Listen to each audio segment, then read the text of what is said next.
नमस्कार, कसे आहे? बरे ना? बरेच असतील आणि बरेच राहा. लाईक शेअर करत जा जरा.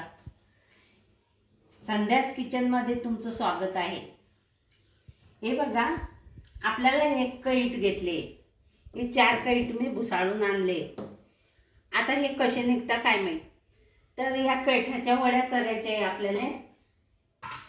या कईठाच्या वड्या तुम्हाला मी करून दाखवणार आहे. तर आपण हे कईट फोडू आता.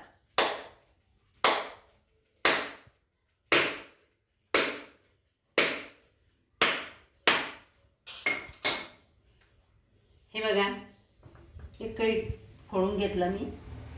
आणि याचा गर आहे ना, या फोत्रांना पण गर बिलगलेला आहे, चिटकलेला आहे. तर हा फोत्रांचा गर पण आपण असा काढून घेऊ. हे बघा,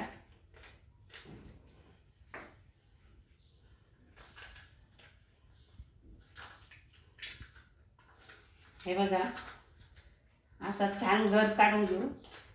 आणि हे सगळे कईट फोडून घेऊ. आणि काय करू माहिती का, हे याचं याच्यामध्ये दसड्या असतात.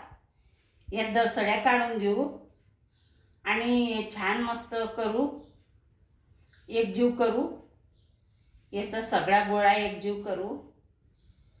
सगळे कईट फोडते मी आता आणि सगळ्या कईठांचा एकजीव करून मी तुम्हाला दाखवते. हे बघा, हे एवढा गर निघला त्या कईटाचा. हा गर काढला मी आणि बिया काही काढलेली. बिया निघणार पण नाही, या खूप बिया आहे आणि नरम असतात त्या, काही खराब नाही असतात, चांगलं असते ते बिया. आणि हे कढई ठेवली मी तापायला. कढई तापायला ठेवली.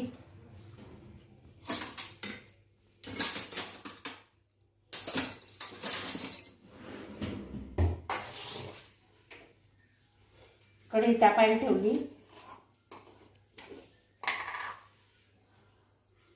त्याच्यात एक तूप टाकू. हे बघा, डेअरीवरचं तूप आहे.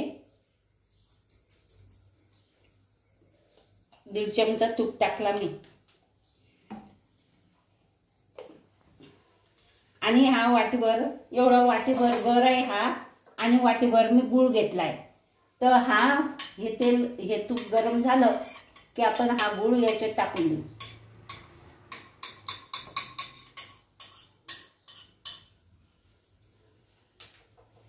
हे बघा, मी गूळ टाकते. हा वाटीभर गूळ मी याच्यात टाकून दिला.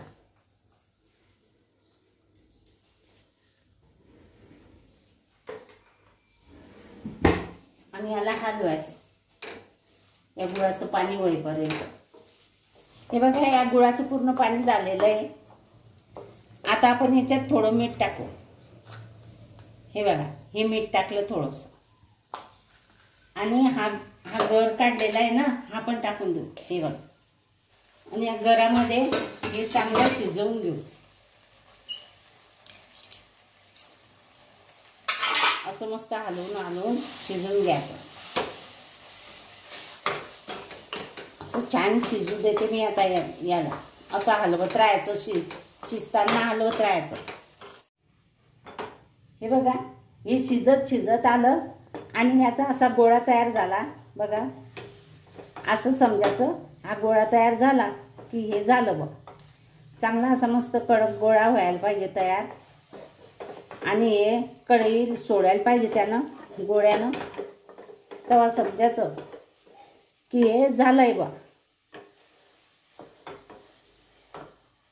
मस्त शिजलं, हे चांगलं झालं. हे बघा कसा गोळा तयार होतो. हे बघा, हे खूपच आयुर्वेदिक औषधी आहे. याच्या बायाशीच्या लोकांना खायला पाहिजे हे कईट. ज्याला बायाशी आहे, जाणकार सांगतात असे. आणि रक्त शुद्ध होते. शरीरात रक्त नसलं तर रक्त वाढते. हे खूप चांगलं असते. हे खायलाच पाहिजे. वर्षात 2 महिने 3 महिने भेटते, नंतर मग नाही भेटत. तर असं काहीतरी करून ठेवायचं घरामध्ये, मग कामा येते. आता मी ते 4 कैट भुसाळून आणले होते. तिथे तर खूप महाग भेटतात. शेतात जाणाऱ्या बाया तर शेतामध्ये कैटाचं झाड असलं की पुष्कळ लागलेले असतात.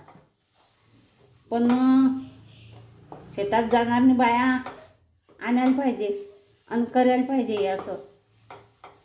आता हे छान झालेलं आहे. आता हे बघा, या ताटाला मी तूप लावून घेतलं आहे. या ताटाला तूप लावलं आहे. आता आपण ते याच्यात उघडून घेऊ आणि छान अशा वड्या थापून घेऊ. कढई पूर्ण सोडून दिली त्याने आणि मस्त हे तयार झालेलं आहे असं.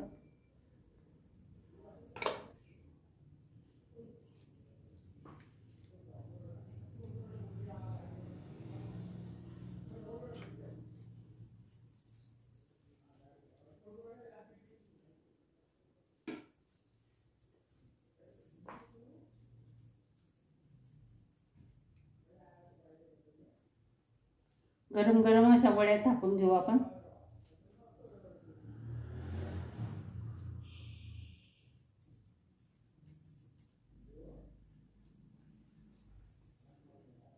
जास्त जाड करायचे नाही या, कारण की हे वाळू द्यावं लागतं उन्हामध्ये. बारीकच राहू द्यायच्या.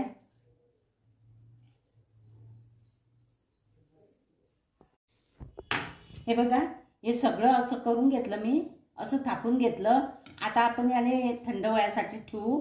हे खूप गरम आहे आणि थंड झाल्यावर याच्यावर आपण वड्या पाडू आणि वड्या पाडल्या की मग मी तुम्हाला दाखवते आणि मग उन्हात वाळवायचं याला.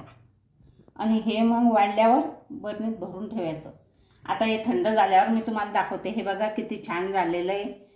थंड व्हायसाठी ठेवू. हे बघा, हे आता वाळलं आहे. याला 1 तास ठेवलं मी आणि या वड्या पहा किती सुंदर निघत आहे. हे बघा,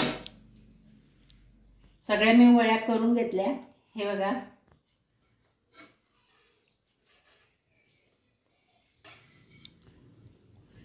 हे बघा,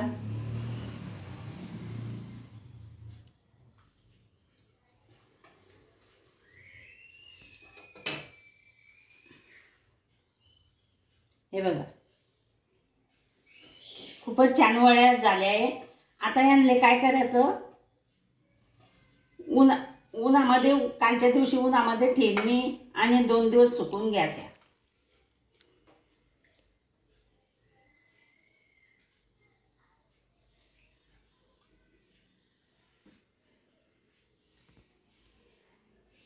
हे 2 दिवस सुकल्या की मस्त कडक होतील. मग या आणि मग भरून ठेवायच्या बरणीमध्ये. हे बघा, अशा प्रकारे मी तुम्हाला या कैठाच्या वड्या करून दाखवलेल्या आहे. या वड्या खूपच छान झाल्या आहे. जास्त जाड नाही, जास्त बारीक नाही आणि खूप मस्त निघल्या आहे. या आता उन्हामध्ये ठेवेल मी आणि वाळल्या की बरणीमध्ये भरून ठेवील.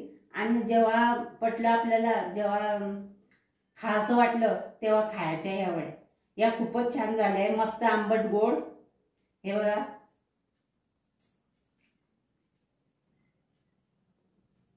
आवडल्या असेल, मी बनवलेल्या खूप कष्टाने बनवल्या आहे. या जर तुम्हाला आवडल्या असेल, लाईक करा, शेअर करा, सबस्क्राईब करा, घंटीचं बटन दाबायला विसरू नका.